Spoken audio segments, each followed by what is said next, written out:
miembro asociado a las distintas sociedades de ginecobstetricia, tanto nacional como internacional.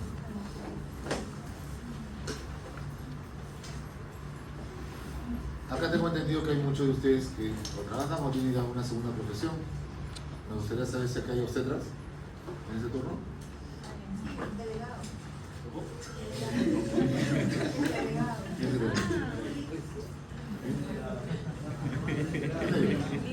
Soy yo, estudié obstetricia, pero no lo ejerzo. ¿Quién más? ¿No hay más? ¿Alguna profesión ligada a salud? ¿A medicina? Con todo lo demás.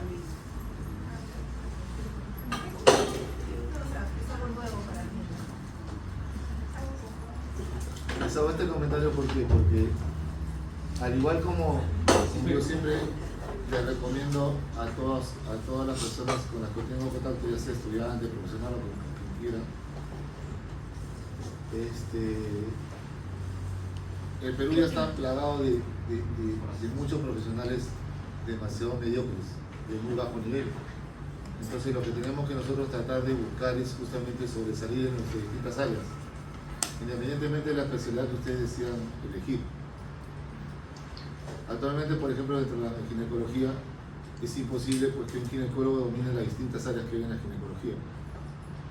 Uno se dedica a una subespecialidad por ello.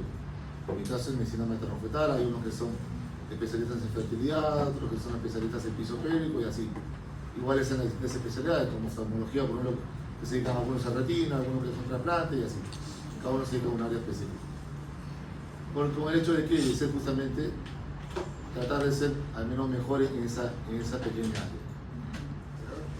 Por eso es que a veces cuando uno ve en la calle ciertos consultorios con unos letreros que manejan como 20 especialidades, eso es imposible, es dominar todas las distintas áreas. Por eso es lo que ocurre en muchas iatrogenias, por eso es lo que sigue ocurriendo demasiada muerte materno-fetal. Acá no nos olvidemos que en ginecobstetricia, sobre todo en la parte obstétrica, estamos controlando, supervisando el bienestar de dos personas, no de una sola. El feto o embrión, de acuerdo a la gestacional, como quieran llamarle, tiene los mismos derechos que nosotros, que cualquier otro paciente. Y por lo tanto también tenemos que controlarlo tal cual nos controlamos nosotros mismos. Como consejo que les doy es de que siempre ustedes entreguen una atención tal cual la esperan recibir. Para ello, por eso nuevamente les repito, tenemos que estar bien preparados. Aprovechen, en algunos casos, algunos que trabajan, algunos no, el poco tiempo que tengan disponible para reforzar sus conocimientos, estudiar cada vez más. Siempre continúen superándose.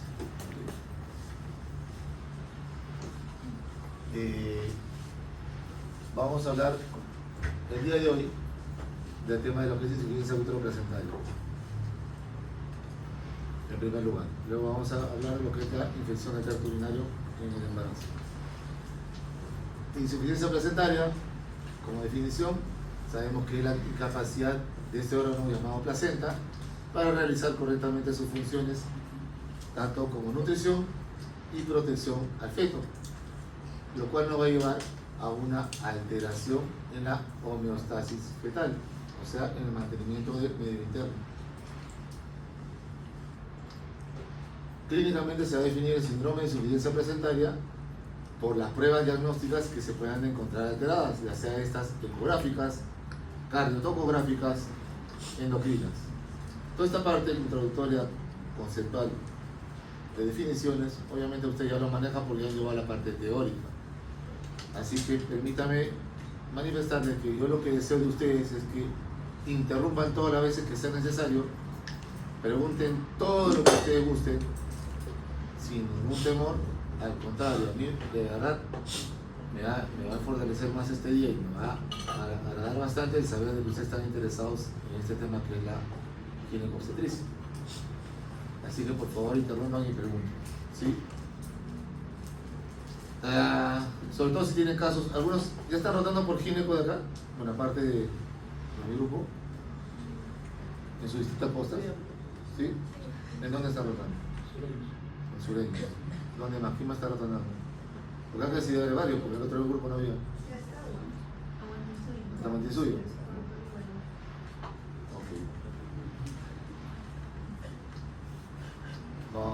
En estas pruebas se ven alteradas cuando lo hace la función nutritiva placentaria o incluso cuando observamos un sufrimiento fetal o muerte fetal de causa desconocida o cuando ocurre el nacimiento de un niño maduro de acuerdo a su fecha gestacional.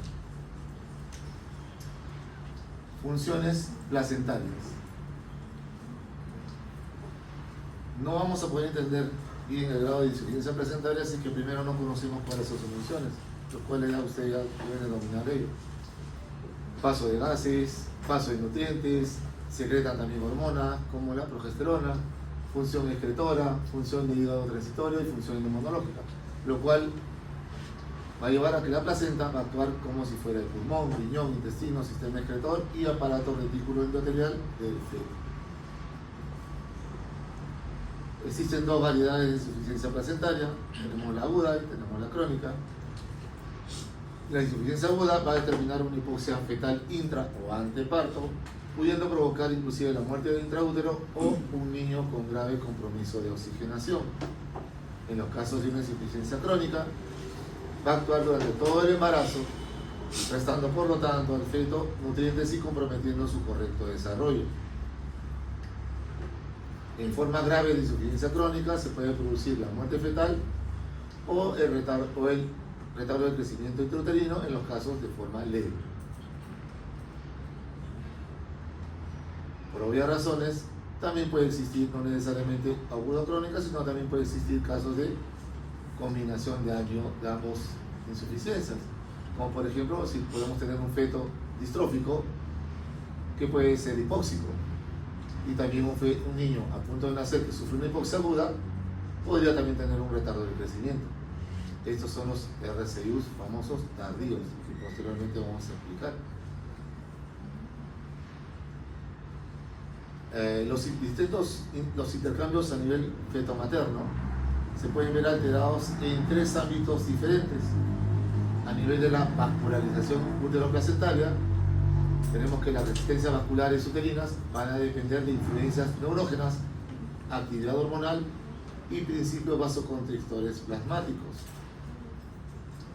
Como mecanismo de intercambio, tenemos que la reducción de la masa placentaria por infartos solo afecta al feto si el lecho placentario va a tener alteraciones a nivel vascular, los cuales van a provocar una reducción del flujo sanguíneo placentario.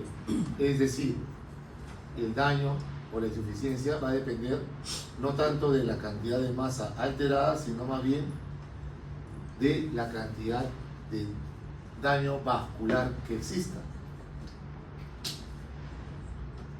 Tenemos también que evaluar la integridad de las velocidades. De estas velocidades, la incapacidad placentaria se va a deber a una alteración de esta integridad de estas velocidades coriales. Esto se puede deber a factores infecciosos, factores tóxicos, a reacciones inmunitarias o circulación fetal o uteroplacentarias anómalas. Doctor, disculpe. ¿Sí? ¿Qué es un feto distrófico? ¿Cómo lo define? Con alteraciones en su morfología. Eso puede ser un residuo. ¿Perdón? Puede ser un residuo. Así es. Ya. Circulación feto-placentaria, se dice que el flujo feto-placentario es notablemente estable, tanto en reposo como ante el esfuerzo. Es por eso que se dice que este flujo feto-placentario de per se no es causante generalmente de estas insuficiencias placentarias, sino el grado de hipoxia fetal, el cual va a provocar una hipertensión con una redistribución del flujo cardíaco para tender a mantener ese flujo a nivel umbilical y por ende a la calidad de la placenta, a nivel de la circulación miocárdica y también a nivel de la circulación cerebral, alterando de esta manera, de manera indirecta, el flujo a nivel feto-placentario. Como le vuelvo a repetir, traduciendo todo esto, nuevamente le digo, el daño en resumen se debe a problemas vasculares, no a cantidad de placenta, sino netamente vascular. Dentro de las alteraciones orgánicas que pudieran existir, tenemos a los hemangiomas amplios, que cuales son una afección recontra infrecuente, pero que podría alterar el flujo transplacentario al constituir un circuito arteriovenoso. o sea, un intercambio entre sus propios vasos. Lo cual, por ejemplo, no sé si ustedes conocen con respecto a los famosos embarazos múltiples o los gemelares, generalmente se dividen en monocoriales y bicoriales. En los casos de los monocoriales, justamente ahí donde se ve estas circulaciones. Hay comunicaciones arterioarteriales, venovenosas o arteriovenosas que van a provocar el famoso síndrome de transfusión feto-fetal como complicación de ello. Esto produce algo, una mini lesión, este hemangioma, pero es recontra raro. Por eso más que se dice que se debe a netamente problemas vasculatorios por hipoxia de sus vasos. Causas de esta insuficiencia tenemos de origen materno, a aquellas situaciones que van a disminuir el flujo sanguíneo en el espacio intervelloso o que van a alterar la calidad de la oxigenación de la sangre. Como le vuelvo a repetir, flujo, calidad, no tamaño. Origen placentario también puede ser alteraciones anatómicas o funcionales propias de la placenta que van a alterar este intercambio feto-materno, causas propias uterinas como malformaciones o tumores uterinos y causas de origen fetal e infecciones placentarias que voy a detallar continuamente.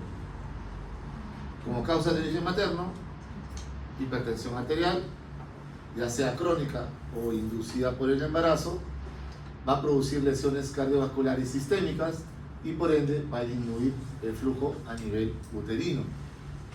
Para tener una correcta perfusión, una correcta oxigenación, lo que se requiere es que el órgano a ser perfundido o oxigenado tenga una baja resistencia para que reciba correctamente la circulación y el oxígeno, lo cual no va a ocurrir en una hipertensión.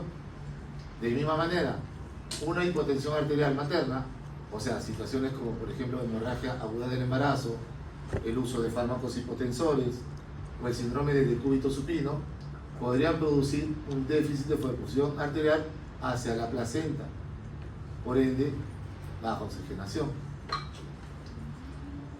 Temas de hipoxia materno-crónica, como por ejemplo condiciones de bajo oxígeno, como las miocardiopatías o cardiopatías maternas, insuficiencia respiratoria o cuadros de anemia grave.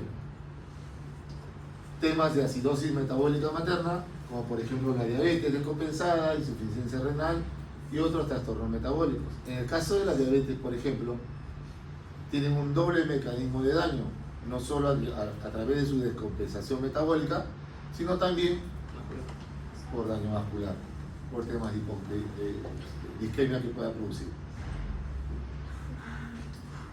Vasculopatías por enfermedades autoinmunes, tenemos la esclerodermia, la dermatomiositis, síndrome de Sharp, parenteritis nodosa, lupus es bastante común. Obviamente va a alterar qué cosa, la vascularización placentaria. Como causa de origen placentario, tenemos a estos temas que ya ustedes ya lo tocaron en las teorías, el DPP, la placenta previa, los infartos placentarios, coriangiomas placentarios, las distintas causas que puedan llevar a un RCU, la senescencia placentaria, que es el envejecimiento placentario, el embarazo prolongado por envejecimiento placentario y otras causas de origen funicular, como por ejemplo el síndrome de cordón único, o que tenga nudo a nivel del cordón, o de repente, ¿qué más? Cordón corto, también que te puede causar este problema de origen placentario. Y de origen fetal, tenemos acá la insuficiencia RH, la transfusión feto-fetal, en el caso de los, como decía, de los múltiples, el síndrome nefrótico congénito y enfermedades de depósito como gangliosidosis y la mucolipidosis. Acá quiero hacerles un paréntesis. ¿Por qué? Nuevamente les voy a indicar. Lamentablemente acá en el Perú, o Perulandia como yo lo llamo, desgraciadamente, o para ser más puntuales, en los que estudian obstetricia o los que conocen de salud, las guías en el ministerio son recontraantiguas, no se revisan y deberían revisarse anualmente en la teoría, pero no se revisan. Entonces nosotros no somos maquinitas, nosotros somos gente pensante. Entonces, si bien es cierto, utilizamos las guías como guía para la redundancia, pero no es absoluta. ¿Qué quiero decir? A veces nosotros en los distintos controles prenatales que hacemos, nos guiamos en solo, a ver, voy a pedir los análisis que me pide el MINSA. O voy a pedir los análisis que solo tengo en mi laboratorio. Pero muchas veces olvidamos lo que realmente es necesario para el paciente. Como por ejemplo, el test de Kunz. ¿Quién lo pide el test de Kunz rutinariamente en sus controles? ¿En alguna de sus muestras que han rotado? ¿Pide? De manera rutinaria, ¿pide? A ver, en otras palabras, ¿solo puede existir incompatibilidad RH? El rhesus es una de aquellas proteínas que son detectadas para sensibilizar a la mamá. Hay el DAFI, hay el Kelly, son otras, que son recontra raras, sí, pero no es la única el RH, el rhesus. También hay incompatibilidad de grupo, incompatibilidad de ABO, que si bien es cierto, es más frecuente la ABO, pero es menos dañina. Por eso la severa que siempre nos dedicamos o nos concentramos en estudiar siempre es la RH. Pero no es que sea la única. Ahora, si tú te pones a pensar en costo-beneficio, ¿no sería ideal siempre descartar de todas maneras pidiendo un Kunz a todas las mamás en un control prenatal? Debería. De igual manera, ya pronto vamos a tocar el tema después de infección urinaria, pero yo les pregunto nuevamente, ¿cuántos piden monocultivo en el primer control prenatal?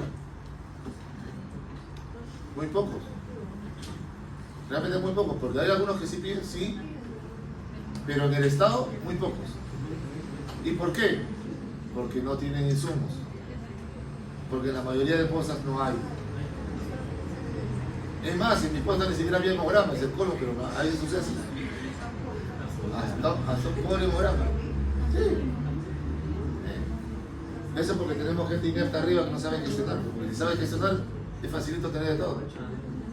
Eso es el manejo de gestión, por eso es lo que el ministro es a dedo, debería ser por mérito, no a dedo. Y así en todos los niveles. Entonces eso ocurre y es frecuente. ¿Quién pide en el primer control prenatal pruebas tiroideas? ¿Cuál es el porcentaje de hipotiroidismo subclínico en las gestantes? ¿Cuántos retardos mentales vamos a tener a razón de ese hipotiroidismo mal controlado?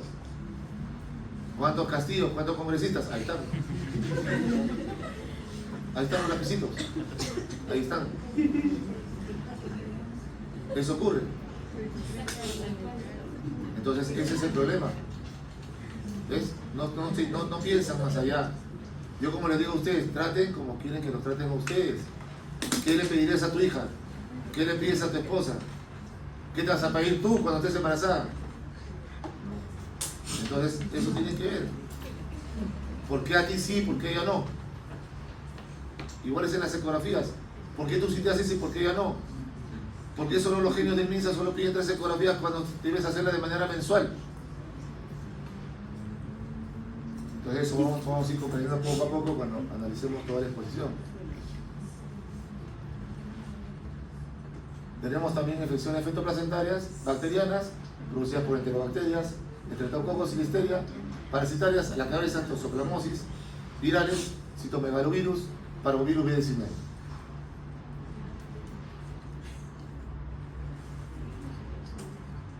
Manifestaciones clínicas de una insuficiencia placentaria, reducción del movimiento fetal. Pregunta: ¿a partir de las cuántas semanas se empieza a sentir la gestante los movimientos de su bebé?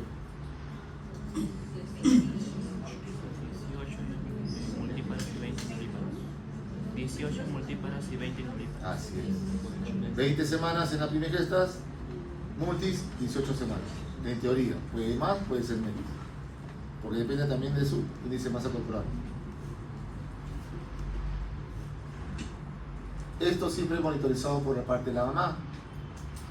Siempre explicarle, en el tercer trimestre es normal que empiecen a percibir la disminución de los movimientos. No porque se mueva menos, es porque el bebé cada vez es más grandecito, tiene menos espacio, menos líquido, por lo tanto, la percepción va a ser cada vez menor, pero no porque se mueva menos. ¿Ok? Desaceleración del crecimiento fetal. En los controles prenatales es importantísimo hacer bien la medición de la altura uterina y llevar un seguimiento adecuado. Yo veo muchos casos de gestantes, sin ir muy lejos, antes de ayer recibo una gestante controlada, 7 controles, semana 30, y la altura uterina se mantenía en los últimos 3 controles 28, 29, 28. Y la obstetra, bien, gracias. No incrementa esa edad, no le pide una ecografía, no le pide, o sea, no la manda al ginecólogo, cayó de casualidad. Tengan siempre cuidado, los controles prenatales no son por gusto. Para mí es todo un arte en el cual tú tienes que justamente identificar toditos los factores de riesgo para hacer un manejo preventivo, que es lo ideal. No curativo, no recuperativo, sino preventivo. Esa es la importancia, hacer una buena historia. Y eso le va a servir para todas las especialidades, no solo gine.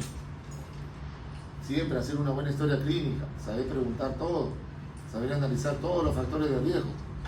Más aún, como le voy a repetir, en ginecoobstetricia, porque acá estamos con 2 vidas, no con una sola. Aumento de la presión arterial. Si ustedes se van a poner un día a filmar en una emergencia a la técnica o enfermera o obstetra que tome la presión, se van a dar con la sorpresa de que o sea, el 1 a 2% a lo mucho, y eso exagerando, está bien tomada esa presión. La gran mayoría no sabe tomar la presión. La gran mayoría. No sé si lo hace por ociosidad, porque está ocupada, por factor tiempo, o porque simplemente no le da la gana. Características de una buena toma de presión, por ejemplo. ¿Quién se atreve a decirme todas las características para una buena toma de presión? Ya, primero, tiene que estar en reposo. ¿Estamos? Por lo menos unos 5 a 10 minutos previos. Ya, perfecto. Segundo, estar en una posición sentada, ideal. Ya. ¿Qué más? A la altura del corazón. Perfecto. ¿Qué más? ¿En qué brazo? ¿En qué brazo? ¿Izquierdo o derecho? ¿En qué brazo? En gestante loidal, ambos. ¿Cuál es la diferencia entre ambos? ¿Debe ser la misma presión? ¿Hasta cuándo puede ser el diferencial? Hasta 10 la sistólica. Inclusive te dicen de 10 a 20 y dicen la sistólica 10 a 20 y la diastólica hasta 10. ¿Qué más? ¿Cómo pongo el mango? El mango, para empezar, debe ser de acuerdo al paciente. Muchas pacientes obesas que el mango está reventando a la justa, le faltan ahí la penita nomás hasta que le coge. Y le ayudan con la mano todavía para agarrar. Así toman. O también lo contrario, están que nos dan 3 vueltas porque la paciente está contra flaquita, está con una hiperemesis y están que le toman como 10 vueltas que le dan al brazo. ¿A qué altura la colocan? A 2 dedos o 3 centímetros por encima del pliegue. Nuevamente. Y encima esos brazaletes tienen una flechita que te indica todavía dónde debes colocar. Y la flechita está por acá, o a veces está a la vuelta, ¿no? Ya, y a pesar de eso ya tienen que colocar generalmente las dos maneras. ¿Dónde? Deben de rodear justamente el vaso que tú vas a evaluar. ¿Cuál es el vaso donde tú tomas? ¿Qué arteria es? La arteria braquial que pasa por el que parte medial del brazo. En la braquial, entonces tienes que colocar tus dos maneritas. ¿Qué más? ¿Cómo colocas el estetoscopio? Hasta ni eso sabe ponerse. Pone las olivas para atrás. Así se pone. Y no es bromas. Yo tengo cantidad de fotos ahí que les he tomado a todo mi personal ahí en el centro. Olivas para atrás. Pues yo me reía, lo miraba. Y eso que le estoy mirando me hacía. Seguía. ¿Cuánto tiene? Le digo. Ah, me dice, ya. ¿Qué va a escuchar si está para atrás? El digital no se debe usar, salvo que esté comprobado por ti, o sea que lo hayas ubicado. Lo ideal es el manual, el Mercurio. ¿Qué más? El estetoscopio tiene dos lados, campana, diafragma. Lo giran. Si no se escucha, no sé cómo escucha. Ocurre. O el jeve, lo rompen el jeve, no tiene jeve. ¿Y por qué no tiene jeve? ¿Por qué lo ha roto? Porque los inteligentes algunos lo han puesto debajo del mango. ¿Usted no ha visto que ponen debajo y te ponen encima del brazalete? Si toman, en las emergencias toman así. Todo eso ocurre. ¿Qué más? Ponen su dedo gordo escuchan su pulso, no están escuchando el pulso de la mamá. ¿Qué más? ¿Qué errores más se encuentran? Vuelven a insuflar si escucharon. ¿Hasta dónde? ¿Hasta qué nivel insuflan? ¿Cuáles son los ruidos que tienes que escuchar? ¿Cuál? El primero ¿Cuál es y el último? ¿El cuarto o el quinto? El quinto. ¿Y por qué no el cuarto?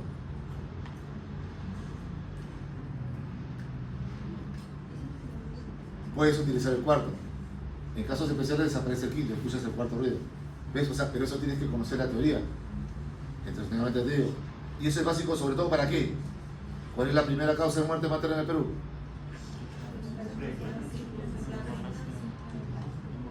¿Cuál es la primera causa de muerte materna? En el Perú, las hemorragias. En Lima, la hipertensión. La preeclampsia. No, preeclampsia no es lo mismo. ¿Es la complicación? No. ¿Ustedes ya han llevado ya la teoría? ¿Hasta ayer han llevado? Se supone que la semana pasada también llevó clave azul, ¿no? ¿Cuándo llevó la clave azul? No. ¿Quién te ha dicho? A ver, resumen de la vez pasada. ¿Cómo se clasifican los trastornos hipertensivos del embarazo? ¿Cómo se clasifican? ¿Cómo se clasifican? Hipertensión gestacional. ¿Qué más? Preeclampsia. ¿Qué más? Hipertensión crónica. ¿Qué más? Hipertensión crónica ¿Ah? sobreagregada. Hipertensión crónica con preeclampsia sobreagregada. Complicaciones de una preeclampsia. Complicaciones de una preeclampsia. Eclampsia, gel, crisis hipertensiva. Complicaciones, no evolución. Complicaciones. Oye, ya han llevado ustedes recontra la teoría, ya han repasado y están hasta y su cosa, ¿no? Primera causa de muerte materna en Lima. Ese tema lo deben de dominar. Ah, el derecho ya es eso y las hemorragias. ¿No? Ustedes deberían estarme enseñando a mí. Yo soy materno fetal, yo más me dedico a la medicina fetal. Repase bastante, lea bastante. Al menos esos dos temas básicos. Las hemorragias y los trastornos hipertensivos, que es lo básico. Si no, exijan a sus coordinadores de estar rotando. Oye, enséñame a manejar bien la clave azul. Enséñame para qué la clave amarilla, para qué la clave roja. No, pero hasta para referir, tienes que saber referir. No es que, oye, tome el paquete. Ah, no, pues. Tienes que saber cómo lo estabilizas todo para poderlo referir. Eso vamos a hacer en el taller ahora en noviembre, que va a haber lo de clave azul.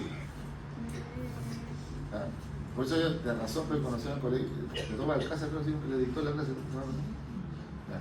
Bueno, entonces por eso le digo, hay que saber manejar bien, al menos lo común. ¿Estamos? O sea, esas cosas hay que manejarlas muy bien, la tecnología, lo básico. Lo básico. Yo no te voy a preguntar ahorita a esas alturas, a ver, dime un manejo avanzado, ¿cuánto utilizas de, no sé, pues, de sulfato de magnesio? ¿Cuál es tu dosis rápida, tu dosis baja? No, pues, eso son ya quisiteces que eso lo manejamos en la cancha. Pero al menos tienes que decir, ah, ya, pucha, tengo que sulfatear a esa paciente. Eso tienes que conocer antes de referir. Tienes que saber cuál va a ser la dosis inicial que vas a ponerla antes de referir. Tienes que saber por qué le vas a poner la sonda Foley antes de referir. ¿Cuál es la velocidad de flujo urinario normal? Cuando hablas de anuria, cuando hablas de oliguria, cuando hablas de flujo normal. Tienes que saber antes de referir. Tenemos que saber todo, por eso le decía. No es por expresar al resto de profesiones, pero somos médicos. No soy un paramédico, no soy el técnico, no soy el chofer de la ambulancia. Soy el médico que debo de encabezar el manejo de mi emergencia. Y tengo que conocer perfectamente las claves para saber dirigir, porque yo voy a dirigir. ¿Qué voy a dirigir si no sé qué paso debe hacer cada uno? Deben de conocer, y para eso conocer fisiopatología. Le va a servir a ustedes lo básico. Para obstetricia, lo básico y fundamental de ustedes son dos temas, como yo le digo a mis rotantes. Control prenatal y cambios fisiológicos del embarazo. Con eso salvas toda la obstetricia. ¿Quieres dominar la ginecología?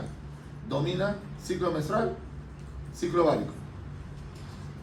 Y con eso dominas toda la ginecología. Y listo, se acabó. Ginecocentricia. El resto ya son exquisiteces. Lo vas a seguir viendo poco a poco. Cosas raras.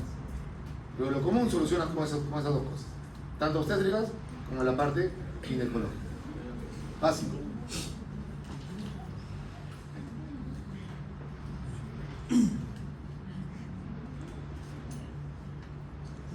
¿Cuál es la importancia justamente de llegar a un diagnóstico temprano?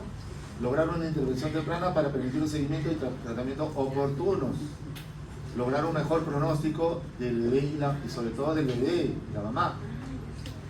Y lograr una posibilidad de intervención para tomar medidas con tal de mejorar nuestro estado de salud fetal.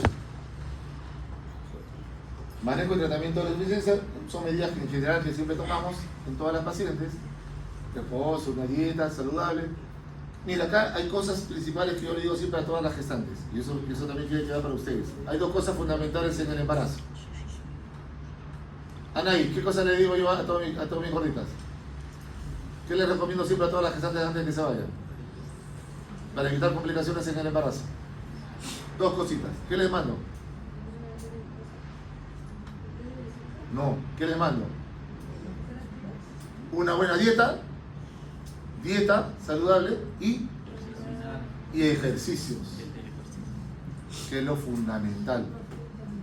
En otras palabras, gestante que se engorda y no hace ejercicios, se muere de cualquier complicación, sobre todo de preeclampsia. Eso es lo básico. Siempre hay que estar actualizados día a día. Ejemplo, ¿a qué llaman amenaza de aborto? A ver, el diagnóstico de amenaza de aborto, ¿es un diagnóstico ecográfico o clínico? ¿Pero usted no ha visto muchas ecografías que ponen amenaza de aborto? Total, esos son los burritos. Es un diagnóstico clínico, no ecográfico. Entonces, ¿de qué consta el diagnóstico de amenaza de aborto? De dos cositas. ¿Qué cosas? ¿Qué cosas debe tener la paciente para ser considerada como diagnóstico de amenaza de aborto? Sangrado y dolor. Dolor, tipo contracción, porque ese útero lo quiere botar ese producto. Dolor.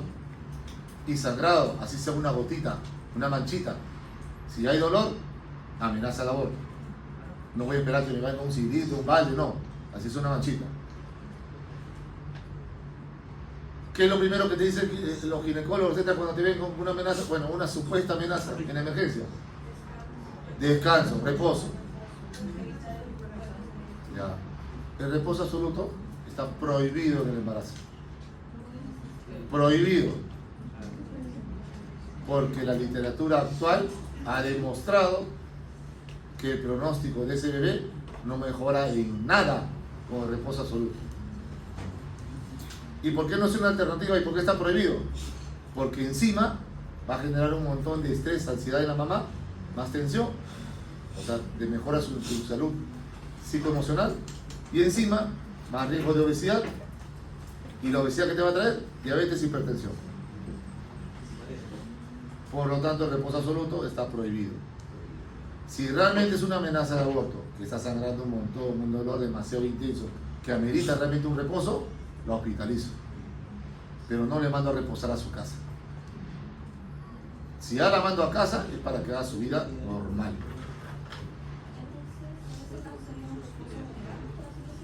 ¿No? Como cualquier gestante, no te vas a poner a hacer box, no te vas a poner a hacer pesas, evitar simplemente esfuerzos, pero puedes seguir caminando normal, puedes seguir limpiando tu casa normal, puedes seguir cocinando normal, puedes seguir trabajando normal. Hay ejercicios ideales para la gestación. Así es. Hay, por ejemplo, cuando tú vas a un gimnasio, igual, hay personas trainers que tienen justamente sus secuencias para el tratamiento de gestante. ¿Cuáles son? No lo sé. Pero Es eso. Pero hay ejercicio yo. Sí, por último, ya, el esposo es demasiado temeroso, la mamá es demasiado temerosa, la familia es demasiado temerosa. Ya, camina.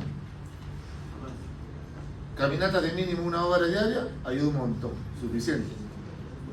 Pero si tú estás acostumbrada a correr, puedes seguir corriendo. Tú estás acostumbrada a nadar, puedes seguir nadando. Tú puedes acostumbrada, o sea, a ir a bailar al gimnasio, sigue yendo. ¿Y doctor, las gestantes pueden hacer gimnasio? Por supuesto, sin mucho peso. Pero Pero si tú estás acostumbrada a hacer tu normal, pues tu cardio o tu funcional, puedes seguirlo haciendo. Sin ningún problema. Sí, nomás, no te preocupes.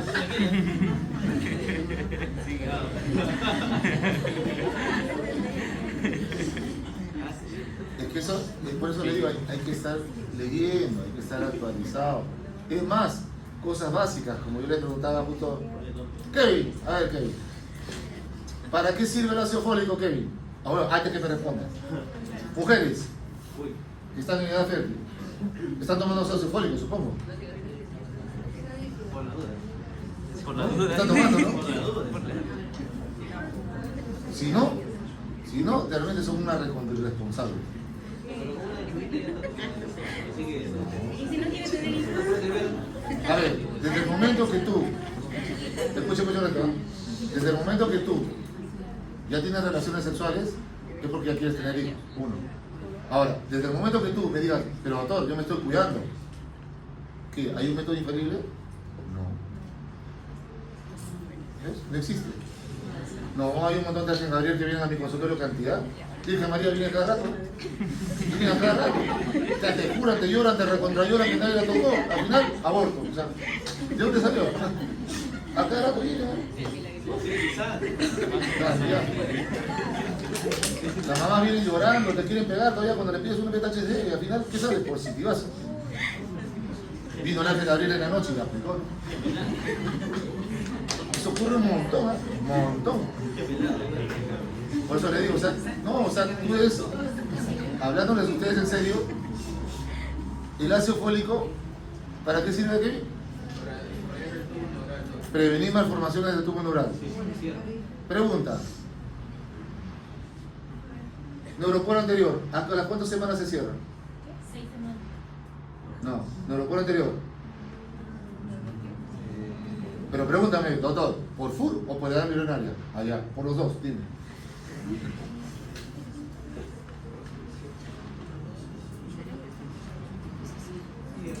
Ya, ahora sí, alguien.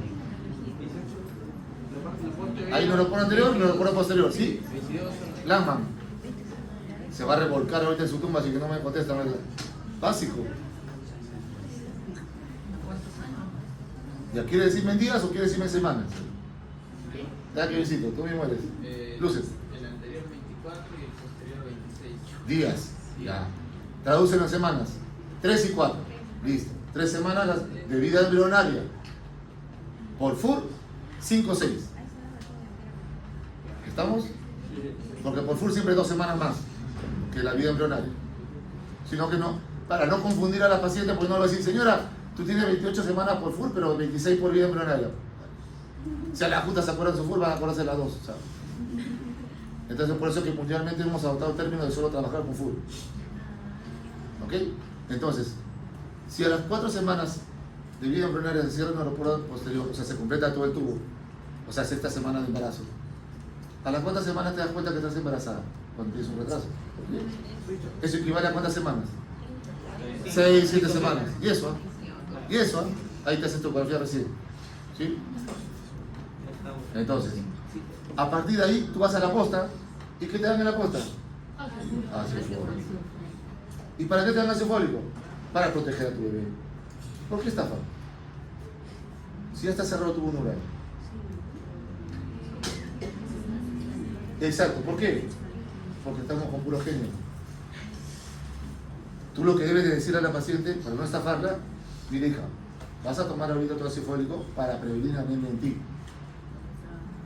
Te va a ayudar para prevenir anemia, pero no para tu bebé, porque tu bebé ya perdió.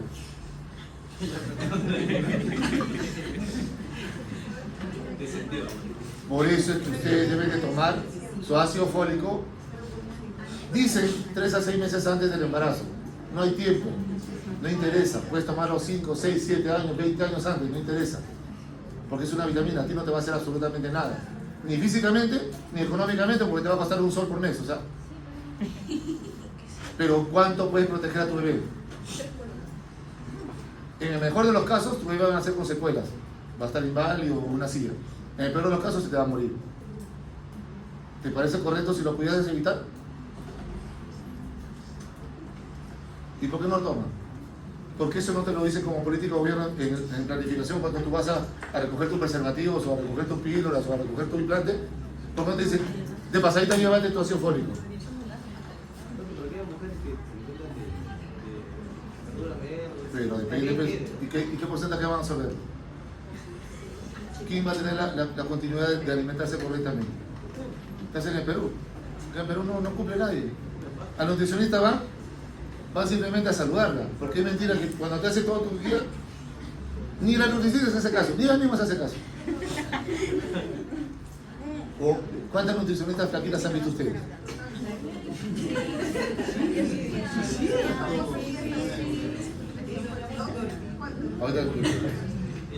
Entonces, por eso lo que ustedes desde antes ya deben recibir su ácido fólico. De la consejería que ustedes tengan, indicar el ácido fólico a sus familiares, pacientes, a quien ustedes quieran y aprecien, díganle que tomando tu ácido fólico por si acaso. Se te puede chipotear en cualquier momento y agarras, el bebé ya va a estar recibiendo desde ese día porque se empieza a formar desde el día 1. Ahora, la dosis no interesa. Hay 0.4, hay 0.5, hay 0.8, hay de 1, no interesa, ácido fólico y punto. Solo en casos de antecedentes familiares o personales con malformaciones, sí se incrementa 10 veces, se toma de 4. En esos casos, vienen especiales ácidos fólicos de 4 o de 5, solo en esos casos. Pero en los comunes, utilicen de la post, el más barato y punto. Pero usa. Esa es la idea, usa. ¿Eh? ¿Y esas cosas acaso te la explican? Y estamos como burritos nosotros, ya, misa me dice que tengo que darlo, toman. Somos gente pensante, no somos maquinitas o sus burritos, sus carneritos. Entonces, ¿qué tendríamos que hacer? ¿Una clínica?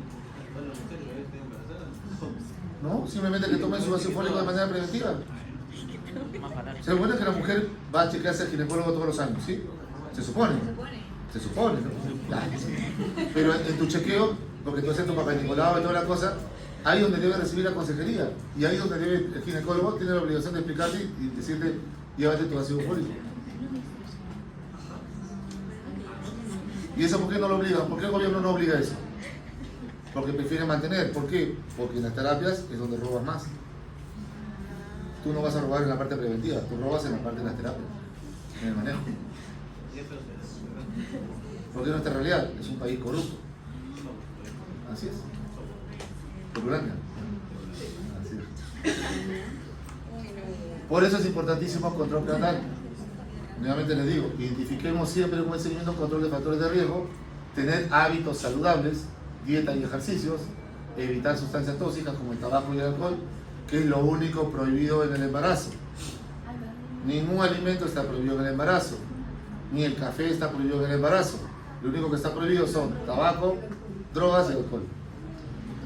Atención médica temprana para lograr una detección y manejo de las complicaciones de manera temprana. En resumen, la insuficiencia placentaria es una condición que puede afectar el desarrollo fetal y la salud del bebé, y es importante comprender las causas y los riesgos asociados con esta condición para poder tomar medidas preventivas y brindar una atención médica adecuada. Hasta aquí. Preguntas. ¿Se entendió? Más o menos. Resumen, daño vascular y punto. Eso es lo que produce toda la insuficiencia placentaria. Sí. ¿Ok? No interesa la cantidad de volumen, sino el daño a nivel de los vasos, ya sea en su calidad o en su cantidad de vasos. Eso es lo que influye. De ahí viene todo el resto de complicaciones, que en este caso voy a tocar sobre todo las 3 primeras, porque me parecen las más importantes.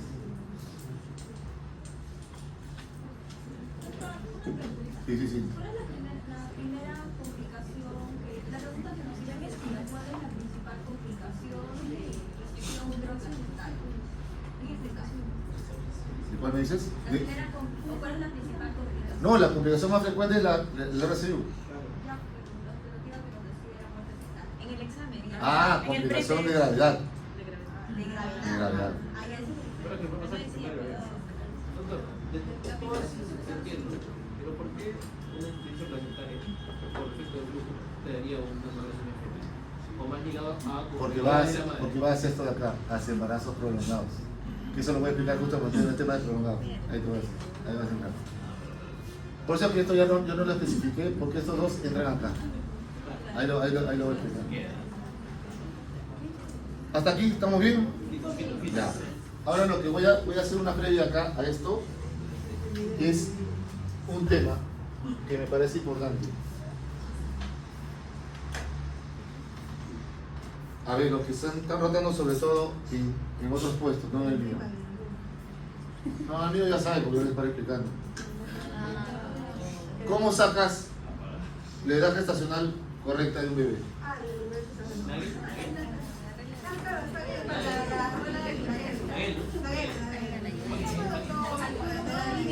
No sirve. Murió, no sirve. ¿No sirve de él? Ahí está. ¿Cómo? Acá. Tienes dos, mira. Fecha, última regla. Eso fue respuesta del año pasado. Ah, sí. Ok. Primer punto. ¿A qué llamas fecha última regla? Correcto. Acá hay dos tipos de FUR. En una irregular y en una regular. ¿Sí?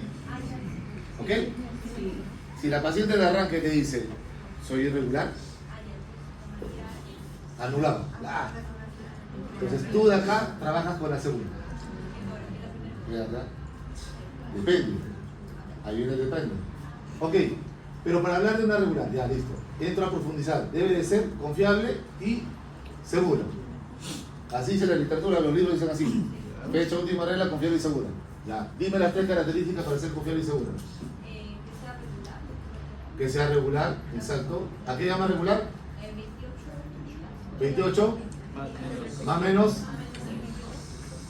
3 hasta 4 días. ¿Ok? ¿Qué más? Segundo.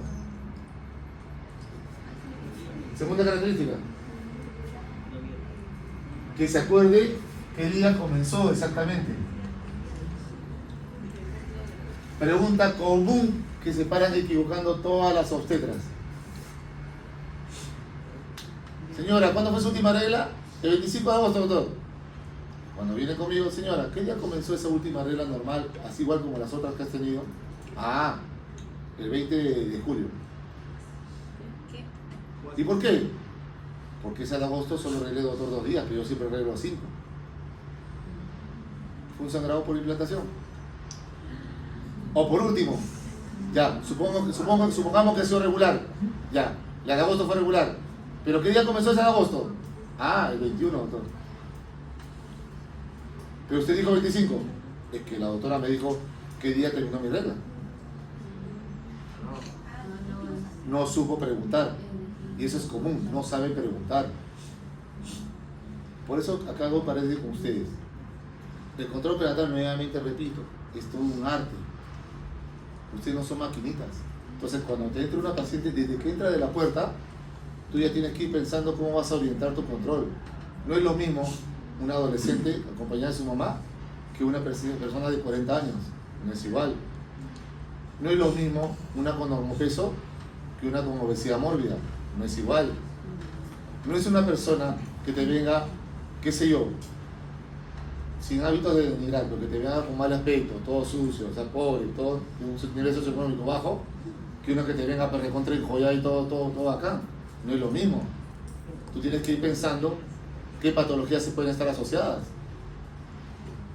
¿Estamos? Entonces por eso tienes que ir orientando eso, tu control, de acuerdo a cómo vas viendo a tu paciente. Y de ahí tienes que por eso saber cómo vas a dirigirla, cómo te vas a expresar, cómo vas a investigar. Porque te puede interpretar de diversas maneras. La única conclusión a la que tú tienes que llegar, así sea lo que sea tu paciente, cuando sale de tu consultorio, tiene que salir sabiendo perfectamente todo con respecto a su enfermedad y a su momento de embarazo. No puede salir una paciente del consultorio Cuando le pregunta a su familiar, dice, ¿qué te dijo? No sé, no lo he entendido. Porque así sale la mayoría. ¿Qué te dijo? No sé, solo entendí que me dijo que tome esto nomás. Así sale un montón. Entreguen una atención de calidad, marquen la diferencia ustedes. Entonces, tercer objetivo de la confianza segura. Tercero es ¿Qué más? No anticonceptivos por lo menos en los últimos 6 meses. Si cumple estos 3 requisitos, yo denomino fecha última regla confiable y segura. ¿Ok? ¿Y qué hago con eso? Lo guardo. No lo uso, lo guardo. Y ahorita vas a ver por qué. Primera ecografía. ¿A qué llamas primera ecografía? No, primera ecografía. ¿A qué llama primera ecografía? En otras palabras, tengo una ecografía de 4 semanas. ¿Vale? ¿Por qué? ¿Por qué? Tengo una de 6 semanas.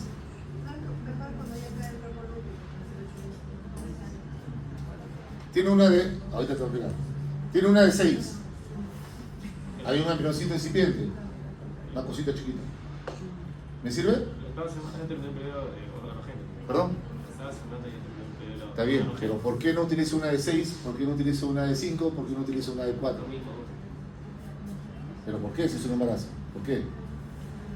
Porque ella está muy bien, dice, hay que utilizar la primera ecografía. Sí, perfecto, así se usa ahora. ¿Pero por qué? Tiene ciertas características igual que esta. No cualquier eco. Vamos a hablar de la evolución ecográfica de un embarazo. Los signos ecográficos. Que eso ya los que no están conmigo ya saben. Cuarta semana, quinta semana, sexta semana, séptima semana, por full. ¿Ok? ¿Estamos? Por full. No de edad biológica, sino por full. A la cuarta semana, antes de las 4 semanas de embarazo para empezar, ¿qué vas a encontrar? Nada. ¿Le hago una ecografía? Nada. No porque no esté embarazada, sino que todavía no hay ningún signo. A lo mucho puede haber una hiperplasia o una hipertrofia del endometrio, pero nada más. Que puede también deberse a otras cosas, por eso no se considera signo de embarazo. A la cuarta semana aparece saco gestacional. Desde chiquitito hasta más grande. Quinta semana, estamos hablando aproximadamente, alguna literatura dice en días, yo hablo más o menos en semanas para que me entiendan. Quinta semana, dentro del saco, vesícula vitelina. Y a la sexta semana, un día más, un día menos, al costadito, siempre al costadito de la vesícula, su embrioncito. Por eso se le llama el signo del anillo de compromiso. Siempre el embrión debe estar pegadito a su vesícula. Siempre. Cuando recién aparece. ¿Ok? 1 o 2 días después de que aparece el embrioncito, empieza su latido. Pero los latidos no van a ser todavía demasiado maduros, obviamente está inmaduro. Entonces los latidos generalmente a esta edad, a las 6 semanas, van a estar entre 100 hasta 120, 130 más o menos por ahí. Más o menos. De acuerdo a la máquina. Máquina más moderna puede detectarlo un poquito antes, máquina más viejita lo detectan después, o sea, dependiendo de la máquina que la use. Pero más o menos así. ¿Ven? Ahora, pregunta. Si tú ves al bebé como un arroz, como una sombra, ¿cómo lo puedes saber? ¿Cómo puedes saber exactamente dónde está la cabecita y dónde está la colita? ¿Cómo sabes si el bebé no está así o está así? Si lo estás viendo solo como una mancha. Nuevamente, ¿qué pasa si? Imagínense a mí, soy el embrión. ¿Estamos? Imagínense a mí como una sombra, soy una sombra. Me pongo así. Sigo siendo una sombra. ¿Cómo sabes si no estoy en cumplidas o si estoy estirado? No vas a saber. Soy una sombra. Entonces, ¿va a ser correcta la medición? No lo sé. No lo sé. Por lo tanto, hasta acá se dice embarazo de viabilidad no determinada. Ese es el término que utilizamos nosotros los maternos fetales. Nosotros no usamos gestación inicial, gestación incipiente, ¿qué más le ponen? Gestación temprana, no, eso no ponemos. Justamente para que no cada uno hable un idioma distinto, se estandarizó el término de embarazo o gestación de viabilidad no determinada. ¿Y también por qué? Porque hasta acá, en este periodo, el porcentaje de abortos espontáneos va desde un 15 hasta a veces un 20%. Pero cuando pasan las 7 semanas, en las cuales la longitud coronal del bebé va a ser mayor a 10 milímetros, en las cuales los latidos cardíacos del bebé van a ser mayor a 150 por minuto. Ahí recién considero embarazo viable. Y legalmente recién ahí, a partir de aquí, se debería iniciar el control prenatal. Por estos motivos. Porque va a haber un 15 a 20% de desperdicio, por así llamarle, de insumos, de material, de presupuesto, de personal, para hacer un control de un bebé que se va a perder. El porcentaje de abortos espontáneos, ojo, pasadas las 7 semanas, baja hasta un 1%. Por eso es que acá no se debería hacer. Pero por políticas de gobierno, y eso está bien, a cualquier gestante que apenas así tenga una prueba de embarazo o cualquier ecografía acá, de frente se le empieza el control. Se le capta de frente. ¿Por qué? Porque estamos especulando. ¿Por qué? ¿Qué pasa si esa gestante le digo, señora, recién tiene 5, esta es una ecografía en 2 semanas y regresa con esa ecografía? ¿La paciente se lo va a hacer? ¿La paciente va a regresar? No, se va a ir a otra pota, no sabe nada, se va a ir a otro lado. Así es el Perú. Un claro ejemplo, Papa Nicolau, ¿cada cuánto se tiene que hacer? No, ¿cada cuánto se hace el Papa Nicolau? ¿Cada cuánto se hace? Según la última normativa, cada 2 años, ¿sí? Hasta hace un año, ¿cada cuánto era? Cada año. ¿Y por qué? ¿Por qué en todo el mundo es cada 3 o cada 5 y por qué solo en Perulandia? Porque es Perulandia.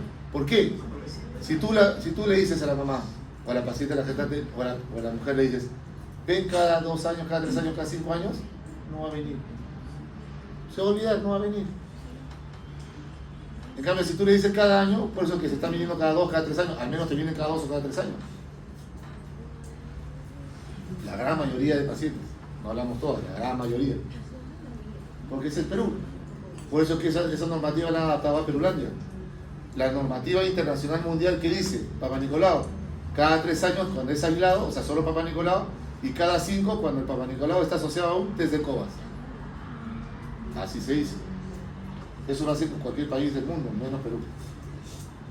Entonces, eso ocurre también acá. Por eso es que acá la política de gobierno dice, apenas te digo una gestante, no interesa, compadre, chápala. Y la controlas. Prefieren perder plata a no perder la gestante y no que se publique. Está bien. Es nuestra realidad. Tienes que adaptar pues las normas a tu realidad. Está bien. Pero cuando tú la tengas acá, no te quedes pues solo con su eco de 5. Ya está acá contigo, ya bacán. Ahí sí, consíguele como sea, ya sea en tu centro o ya sea con referencia, consíguele una de 8 a 10 semanas. Porque esa es la ideal para sacarle edad. Entre 8 a 10 semanas. ¿Y por qué? Porque hasta acá, como les vuelvo a repetir, es una mancha. En cambio, a partir de las 7, sobre todo a partir de las 8, el bebé ya tiene forma. Entonces tú ya le puedes medir. Entonces, y la posición ideal, porque a partir de las 8 semanas ya se mueve el bebé. Entonces, a partir de las 8 semanas tú ya lo puedes coger en una posición sagital, que es lo ideal. O sea, el bebé debe estar así. Echadito para acá, cabecita, barriguita y su colita.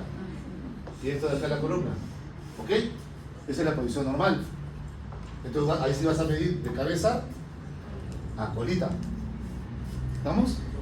Y eso generalmente, esta posición la vas a encontrar ¿cuándo? A partir generalmente de las 8 semanas. A las 7 es muy difícil. Bueno, yo como especialidad sí la hago, pero no porque la encuentre de frente, sino porque mi ecógrafo me permite utilizar el 3D, el 4D. Pero no es porque se tenga que ver así nomás. Pero por eso lo ideal es esto. Acá. Entre 8 a 10 semanas. y así. Si tú recién, y eso también es otra cosa, no es necesario que ustedes sean ecografistas, simplemente tienen que ustedes que auditar las fotos. No se queden con los informes, utilicen las fotos, tienen que ver. Si al bebé lo ven así, acá así, y miden así, ¿esto es correcto? Está recontraencorvado, pero así lo miden, y así te entregan las ecografías. O también los bebés que parecen una tabla, y lo ven así con cuello plano, y así va a venir así, está todo recontraestirado, y así lo miden. ¿Eso es correcto? No, tiene que ser una posición correcta.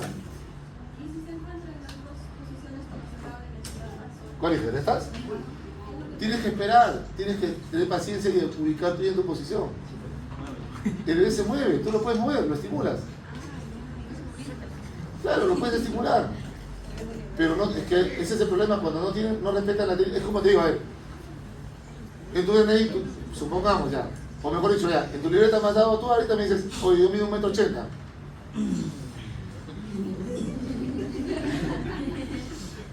No funda, pero a ver, párate. No, pues, o sea, veo tu foto, a ver, ¿quién te lo midió? A ver, veo la foto, hasta que estabas así.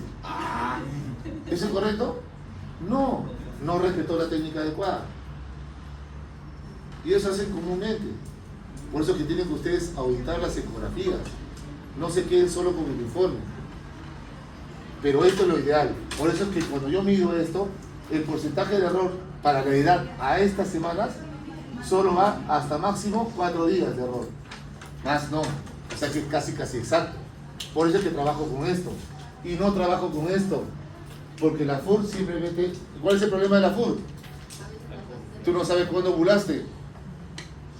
¿El óvulo puede vivir cuántos días adentro? 2 o 3 días. ¿El espermatozoide cuánto puede vivir? 3 días. Por lo tanto, ¿va a ser exactito? No va a ser exactito. Entonces, por eso es que nosotros ya no trabajamos, como yo le digo, al champazo, como hacíamos antes, sino somos más exactos a utilizar la ecografía. Porque ahora, a diferencia de antes, casi todas, por no decir todas, las gestantes siempre vienen con ecografía precoz. Pero siempre hay una ovejita negra que se escapa, sí, siempre hay. En los casos de ovejitas negras, aquellas que no se acuerdan su FUR y no tienen ecografía temprana, ¿cómo sé su edad? Ahí viene la cosa. No, mientras ecografía siempre. Ecografía siempre. Pero ahora sí, ¿con qué salvedad? Allá. Si tienes una ecografía de 14 semanas, en la famosa llamada genética que se hace de 11 a 14, tú vas a agarrar acá, su margen de error va a ser 7 a 10 días para edad. Ecografía, más de 20 semanas, 2 semanas de error. Ecografía, más de 30 semanas, 3 semanas de error. Ecografía, más de 36 semanas, porque te va a tocar. Viene gordita que viene con 37 semanas su primera ecografía. Doctor, recién me di cuenta que estaba embarazada. Te va a tocar. Te va a tocar. El margen de error, 3 semanas y media. Entonces, esto tienes que hacer entender a la mamá. Señora, para mí tu bebé hoy día me sale 26 semanas. Ojo, puede que tenga 2 semanas más, 2 semanas menos. ¿De quién va a ser la culpa, señora? Tuya. Porque no te doy la gana de venir a tiempo para saber la edad exacta de tu bebé. Entonces, el problema no va a ser ahorita, señora. El problema ¿cuándo va a ser? Cuando me llegue la fecha probable de parto, mi supuesta fecha. Yo no voy a saber si ese bebé tiene 2 semanas más o 2 semanas menos. ¿Qué hago? ¿Le induzco o espero? ¿Qué hago? Si le induzco, de repente estoy induciendo antes del tiempo. Y si espero, de repente es un embarazo prolongado y se movita. ¿Qué hago? Ahí viene el problema. A eso ya manejo la especialidad, pero ustedes hasta acá.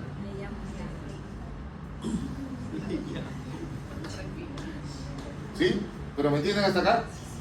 Entonces, esa es la importancia de esto, porque de esto va a depender el manejo del RCU. Entiendan perfecto esto.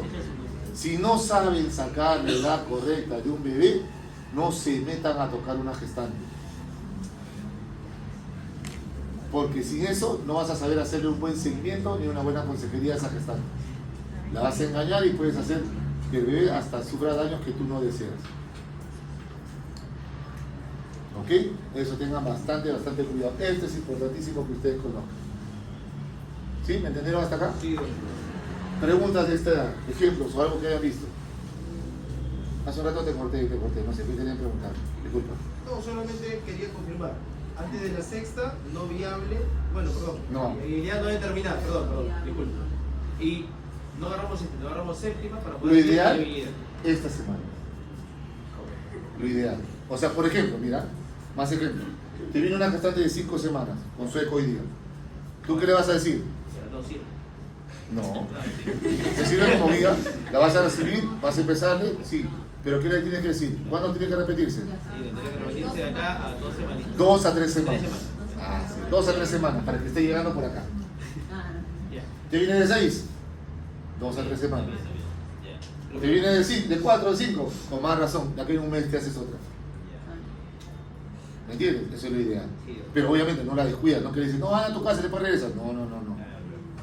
La tienes ahí. Claro, te puedes ir haciendo exámenes si quieres.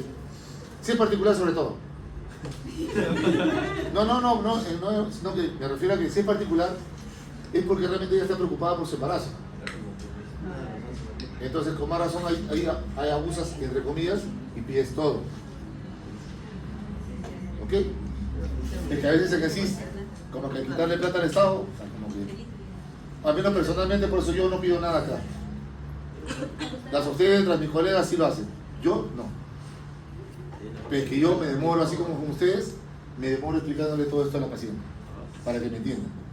Por eso mis controles prenatales demoran. Yo no lo hago como otros que en 3 minutos, 5 minutos, no. Es como debe ser. Un buen control prenatal. Porque esto es control prenatal. Este es parte del control prenatal. O sea, al yo explicarle esto a la mamá, no le estoy haciendo un favor. Es mi obligación. Y eso tienes que hacerle entender. ¿Pero de la particular o...? Cualquiera. ¿Sí o no? Cualquiera, ¿sí o no? A cualquiera que llegue. No. Tú debes formarte, como te dije hace un rato, tratando a todas por igual. Así estés en clínica, así estés en tu casa, así estés en el hospital, donde tú estés. Tu calidad de atención debe ser la misma. Ética ante todo. La misma, tal cual. Ni más ni menos. Así te pago y no te pague. Yo trabajé en provincia que me pagaban con un huevo, con una gallina, como que también me pagaban con dinero. O sea, y por eso no voy a pagar, no voy a darle menos implicación o más implicación. Entonces, eso es lo principal. Sí, preguntas de esto, de tal. Doctor, ¿cómo se llama la ecografía que se pide de 8 y 10 semanas? ¿Por allá? Ecografía de viabilidad. Terminología médico-fetal, ecografía de viabilidad. O simplemente le dices ecografía transvaginal, si no tiene. La ecografía, solo para hacerles entender. ¿Tú crees que yo, siendo ginecólogo, he hecho la subespecialidad por gusto? No, así de buena manera te pregunto. No, sí, es por algo. ¿A qué va mi respuesta de esta manera? Porque muchas personas dicen que uno, por ejemplo, es ecografista. Yo no soy ecografista. Yo soy experto haciendo ecografía porque es mi método de evaluar al feto. El feto es un paciente más. Y los que me han visto hacer ecografía, yo examino al feto. O sea, no es que yo solo le tomo la carita y se acabó. No. Esa es la importancia de la especialidad. Por eso que te decía al comienzo, en ginecología, tú no puedes dominar todas las áreas. Pero lamentablemente, por cuestiones económicas, las clínicas contratan a un ginecólogo para que le solucione todo. Y no debería ser así. Si quieres tener tema de fertilidad, consultorio de fertilidad, especialistas en fertilidad, consultorio de medicina fetal, que nosotros deberíamos ser los únicos indicados para hacer un buen control y hacer un control ecográfico. Pero estás en Perulandia. Y yo, como le digo a las mamás, mira hija, es inconcebible, solo para terminar esto y dar un break. Mira, acá en Lima, yo no soy el único, son cantidad de maternos fetales, ¿ok? Pero mira cómo es la cultura peruana. Hay un médico general de provincias, famoso en TikTok, famoso, el doctor Isla, es un médico general que ha hecho cursitos de ecografía. Ni siquiera es especialista, pero ese pata cobra el doble que nosotros cuando viene a Lima a hacer campañas de 10 días al mes. Para que tú te des cuenta cómo está el nivel de educación en Lima. Para que veas. Ese es el nivel de educación. Esa es educación. Y eso es lo que ustedes tienen que entender. La cosa no es cantidad, sino calidad. Yo he tenido el otro día un parto de una paciente con 10 ecografías, vino en expulsivo, espina bífida. Ninguno lo detectó. Quito, Cerván, Solidaridad, ni otros que por ahí por el río. Ninguno. 10 ecografías. ¿De qué le interesó haber gastado tanto su plata a la pobre señora? Para que des cuenta. Y nunca le vieron. Ya, en la primera te puedo atracar, ya, pero en la primera no se ve, ya. ¿Y las otras? Por eso te digo, calidad, no cantidad. Depende de quién las haga, quién examina. Ellos se la juegan porque tienen suerte de que solo el 1 o 2% o hasta 3% va a crecer con malformaciones. Por eso se la juega con nosotros 97, 98 que no van a tener nada. Por suerte. Pero no de, pero tú pondrías la salud de tu bebé en manos de alguien por suerte. Pero eso hacen por la mayoría de cosas. Quito, Cerván, Solidaridad, ¿por qué existen? Porque la mayoría de consultoras a su alrededor, incluidas las de coma, tamatizol y todo eso de ahí, lo mandan con ellos. ¿Por qué? Porque te cae tu sobrecito a fin de mes por comisión. ¿Pero a costa de qué? ¿A costa de qué? De la salud de su pobre bebé. Si tú no lo detectas en la genética, una espina bífida que se puede reparar porque ahora ya hay cirugía fetal, no sé cuántos de ustedes conocen que ya hay cirugía fetal en el Perú hace 6 años, no ahorita. Una espina bífida abierta se puede corregir intrauterinamente. Pero si en la genética no lo detectaste, porque esos sinvergüenzas no hacen revisión de anatomía, solo miden con marcadores. Viene la morfológica, yo se lo detecto, ya bacán. Señora, solo te queda llorar. Y si crees en el signo milagros, anda a la procesión, pero nada más. ¿Por qué, doctor? Porque solo se operan hasta las 25 semanas. Y el preoperatorio de ese bebé demora 6 a 7 semanas. Yo se lo detecto a las 21 semanas, en el mejor de los casos, 28 o 29 semanas. Perdió la oportunidad, se fregó ese bebé. ¿Y todo por qué? Porque se le hizo en malas manos la genética. No, pues depende. Hay varios factores que involucran en ello. Pero al menos tienes un alto porcentaje y sí puedes salvarlo. ¿En la maternidad? No, se hace estudio genético. El estudio genético te demora. Eso. ¿Ah? Por eso le digo, ¿ves? Eso es la importancia de la ecografía. Y en buenas manos. ¿Te das cuenta que no es simplemente una? Es una ecografía. Ok, muchachos, 10 minutitos.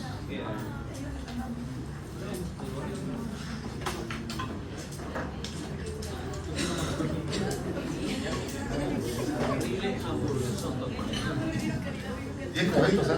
Son 7:10, 7:20 arrancamos.